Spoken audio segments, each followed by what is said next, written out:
Angkatan Udara Rusia telah secara dramatis meningkatkan efektivitasnya dalam perang Ukraina dengan meningkatnya penggunaan bom luncur, sebuah langkah yang berkontribusi terhadap keberhasilan Moskow di medan perang baru-baru ini.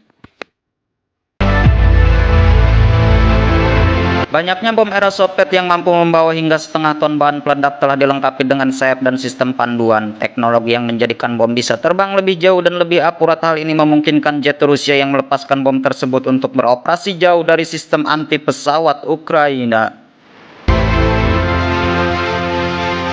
Bersamaan dengan drone rudal dan artileri Rusia, bom luncur ini telah menambah kekuatan destruktif baru pada kampanye Rusia di Ukraina Timur, dan ini seperti terlihat dalam penaklukan kota Avdiivka, sebuah kemenangan besar pertama Rusia dalam hampir 1 tahun ini.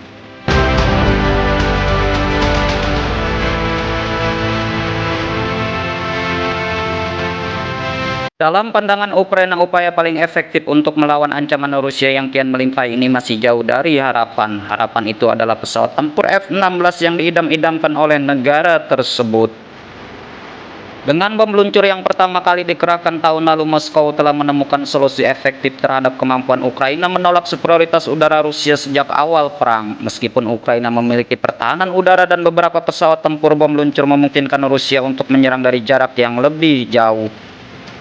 Bom-bom tersebut juga memiliki daya rusak yang sangat tinggi. Juru bicara militer Ukraina Timur Dmytro Kuleba mengatakan bom-bom ini menghancurkan rumah-rumah dan pondasi yang dapat digunakan untuk benteng pertahanan. Pasukan Ukraina juga menggunakan bom dipandu termasuk Joint Direct Attack Munition atau JDAM buatan Amerika, namun persediaannya jauh lebih sedikit.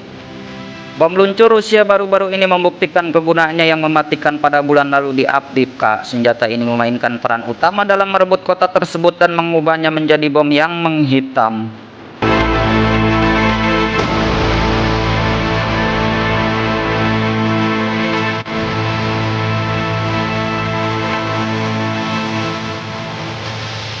Dalam akun yang diposting di situs media sosial Telegram selama pertempuran, Maxim Zorin dari Brigade Penyerang Terpisah Ketiga Ukraina menggambarkan bagaimana 60 hingga 80 bom luncur menghantam wilayahnya setiap hari. Bom ini benar-benar menghancurkan posisi siapapun. Semua bangunan dan struktur akan berubah menjadi lubang setelah kedatangan satu bom saja, katanya, dikutip The Washington Post 14 Maret 2024 lalu. Direktur Konsultan Pertahanan Rokan yang berbasis di Polandia, Konrad Muzyka, mengatakan sejak pertengahan Desember jumlah serangan udara Rusia terhadap posisi Ukraina sebagian besar dilakukan dengan bom luncur, dan jumlahnya telah meningkat secara signifikan. Berdasarkan angka dari Angkatan Darat Ukraina, sejak Januari serangan udara Rusia di garis depan secara rutin melebihi 100 serangan dalam sehari, kemudian menjadi hampir 160 serangan terjadi selama 4 hari sebelum Avdiivka jatuh. Dan Rusia tidak harus mengeluarkan biaya besar untuk serangan tersebut. Mereka memiliki banyak bom ini dan mereka tidak akan segera kehabisan amunisi. Blogger militer Rusia Military Informant pada awal Januari mengkonfirmasi pesawat Rusia mengalami peningkatan signifikan dalam tingkat penggunaan bom udara di posisi Ukraina, terutama di sekitar Avdiivka. Ini secara harfiah tidak memungkinkan angkatan bersenjata Ukraina bertahan hidup dan menyebabkan kerugian besar dalam hal tenaga kerja dan wilayah.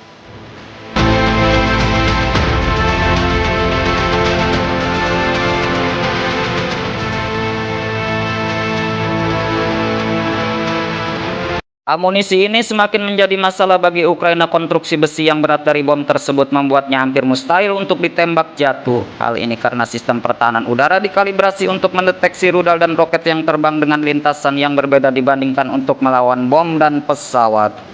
Nikola Biliskov, seorang analisis militer di Institut Nasional untuk Studi Strategis yang dikelola pemerintah di Kiev, mengatakan mereka melawannya dengan sarana yang terbatas. Namun menurut Biliskov, pada akhirnya salah satu cara terbaik untuk memperbaiki situasi di Ukraina adalah dengan pesawat F-16.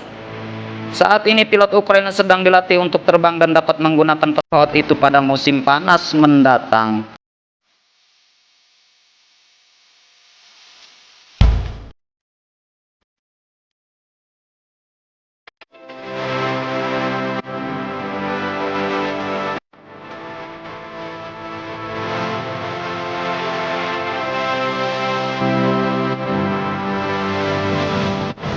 Dia menyebut F-16 dengan modifikasi terbaru dari rudal udara ke udara AIM-120 kemungkinan akan meningkatkan resiko terhadap jet Rusia, terutama ketika mereka melepaskan bom atau kembali ke pangkalan.